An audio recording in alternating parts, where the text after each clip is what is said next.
আল্লাহ রাব্বুল আলামিন বলেন, শাহরু রমাদানাল্লাযী উনজিলা ফীহিল কুরআন হুদাল লিন-নাসি ওয়া বাইয়িনাতিন মিনাল হুদা ওয়াল ফুরকান।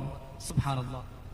রমাদান মাস, যে মাসে কোরআন নাজিল করা হয়েছে মানুষের হেদায়েতের জন্য। সুবহানাল্লাহ। এই কোরআন শুধুমাত্র একটি কিতাব নয়, এটি একটা জীবন বিধান, complete code of life.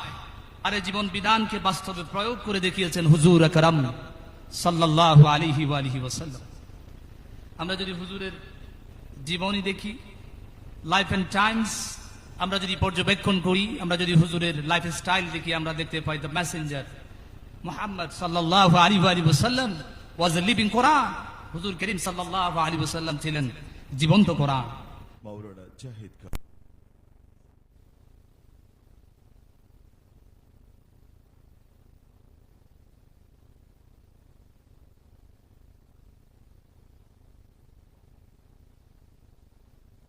بسم الله الرحمن الرحيم إن الله وملائكته يصلون على النبي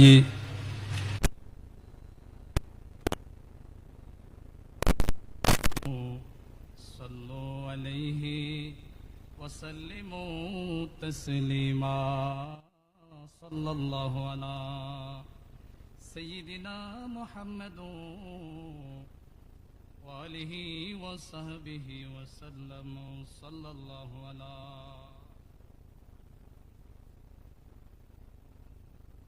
صلاة يا رسول الله عليكم سلام يا حبيب الله جمال حسن یوسف پر فقط Ashika Zulekha थी,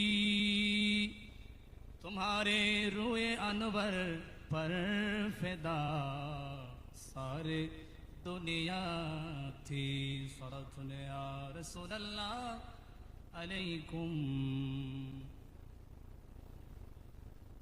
अल्हम्दुलिल्लाह व शुक्रु लिल्लाहि व सलातु व सलामु आला रसूलिल्लाह। বহুমুখী সেবামূলক জাতীয় প্রতিষ্ঠান আঞ্জুমানে খুদ্দামুন নাস বাংলাদেশ একেএমবি ট্রাস্ট কর্তৃক আয়োজিত 23তম ঐতিহাসিক 2 দিন ব্যাপী জমিয়তুল ফালাহ জাতীয় মসজিদ ময়দানে পবিত্র দরসুল কোরআন মাহফিলের মুহতারাম সভাপতি, সম্মানিত ওলামায়ে কেরাম, আগত সম্মানিত মুসল্লিয়ানে কেরাম, মাইক্রোফোনের সুবাদে দূর থেকে যারা আমাকে শুনছেন এবং ফেসবুক, ইউটিউব লাইভ ব্রডকাস্টের কল্যাণে যারা দূর থেকে দেখছেন, শুনছেন কিংবা পরবর্তীতে শুনবেন, প্রত্যেককে জানাচ্ছি ইসলামী সম্ভাষণ রহিমানি ওয়া রাহিমাকুমুল্লাহু তাআলা। আসসালামু আলাইকুম ওয়া রাহমাতুল্লাহি তাআলা ওয়া বারাকাতুহু। আজকে চমৎকার একটা বিষয় নিয়ে আমরা কথা বলবো সংক্ষেপে। The Holy Prophet Muhammad sallallahu alaihi wasallam, peace and blessings be upon him, and the Holy Quran Kareem। হুজুর করিম সাল্লাল্লাহু আলাইহি ওয়াসাল্লাম এবং পবিত্র কোরআন, এ দুইয়ের মধ্যকার সম্পর্ক সংক্ষেপে আমরা একটা বিশ্লেষণধর্মী আলোচনা শোনার চেষ্টা করব। পবিত্র কোরআনুল কারীমের 2 নম্বর সূরা 185 নম্বর আয়াতে আল্লাহ তাআলা ইরশাদ ফরমাচ্ছেন, কোরআন নাজিলের যে উদ্দেশ্য এবং হুজুর করিম সাল্লাল্লাহু আলাইহি ওয়াসাল্লামের সাথে কোরআনের যে সম্পর্ক। আল্লাহ রাব্বুল আলামিন বলেন, শাহরু রমাদানাল্লাযী উনজিলা ফীহিল কুরআন হুদাল লিন-নাসি ওয়া বাইয়িনাতিন মিনাল হুদা ওয়াল ফুরকান। সুবহানাল্লাহ। রমাদান মাস, যে মাসে কোরআন নাজিল করা হয়েছে মানুষের হেদায়েতের জন্য। সুবহানাল্লাহ। এই কোরআন শুধুমাত্র একটি কিতাব নয়, এটি একটা জীবন বিধান, কমপ্লিট কোড অফ লাইফ।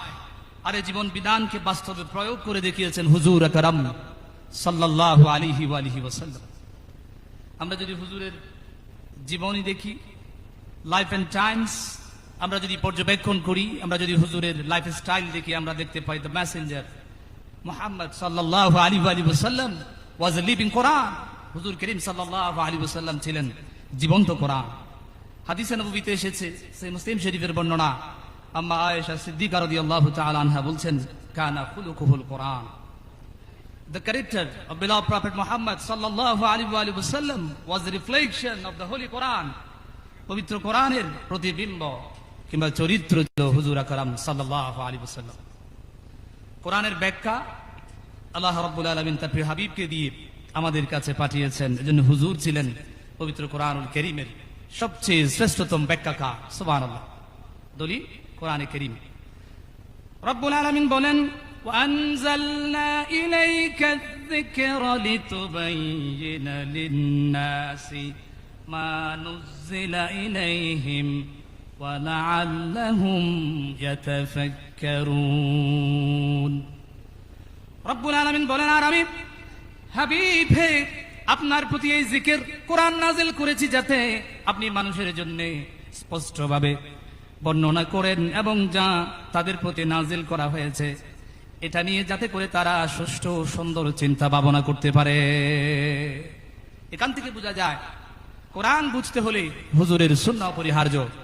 এজন্য আজকের মাহফিল যারা আয়োজন করেছেন আঞ্জুমানে খুতামুন নাস বাংলাদেশ, এটা মূলত আহলুস সুন্নাত ওয়াল জামাতের একটা শাখা, যেখানে কোরআনও আছে সুন্নাহও আছে।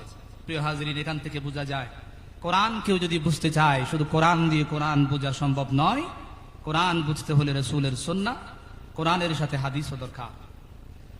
আল্লাহ রাব্বুল আলামিন হুজুরের উপরে কোরআন অবতীর্ণ করেছেন।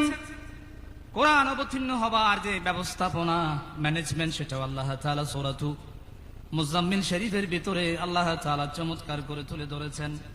আল্লাহ তাআলা বলেন, ইন্না সানুলকি আলাইকা কাওলান সাকিলা। হাবিব হে নিশ্চয় আমি আপনার উপরে অচিরে গুরু গম্ভীর বাণী নাজিল করব।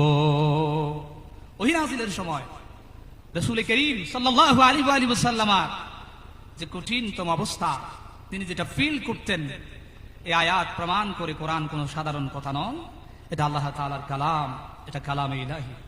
কোরআন অনুসরণের মধ্য দিয়ে হুজুরের আদর্শের অনুসরণ হয়ে যায়। দলিল পবিত্র কোরআনুল কারীমের সূরাত আহজাব। আল্লাহ তাআলা বলেন, লাকাদ কানা লাকুম ফি রাসূলিল্লাহি উসওয়াতুন হাসানা। Indeed, in Prophet Muhammad sallallahu alaihi wasallam, the messenger of Allah subhanahu wa ta'ala, you have an excellent example to follow. নিশ্চয়ই তোমাদের জন্য হুজুরের মধ্যে আছে উত্তম আদর্শ, উত্তম নমুনা। তাই কোরআন মানতে হলে হুজুরের জীবনী অনুসরণ ছাড়া, হুজুরের লাইফস্টাইল, লাইফ এন্ড টাইমসে ঘটে যাওয়া প্রাত্যহিক জীবন অনুসরণের বিকল্প নয়। কোরআন তেলাওয়াত এবং শিক্ষাদানে হুজুরের যে অবদান, এটাকে আল্লাহ তাআলা লাইমলাইটে এনেছেন পবিত্র কোরআনুল কারীমের সূরাতুল জুমআতে। পবিত্র কোরআনুল কারীমের সূরাতুল জুমআ আয়াত নাম্বার 2 আল্লাহ রাব্বুল আলামিন বলেন, হুয়াল্লাযী বা'আসা ফিল উম্মিয়িনা রাসূলাম মিনহুম ইয়াতলু আলাইহিম আয়াতিহি ওয়া ইউযাক্কিহিম ওয়া ইউআল্লিমুহুমুল কিতাবা ওয়াল হিকমাতা ওয়া ইন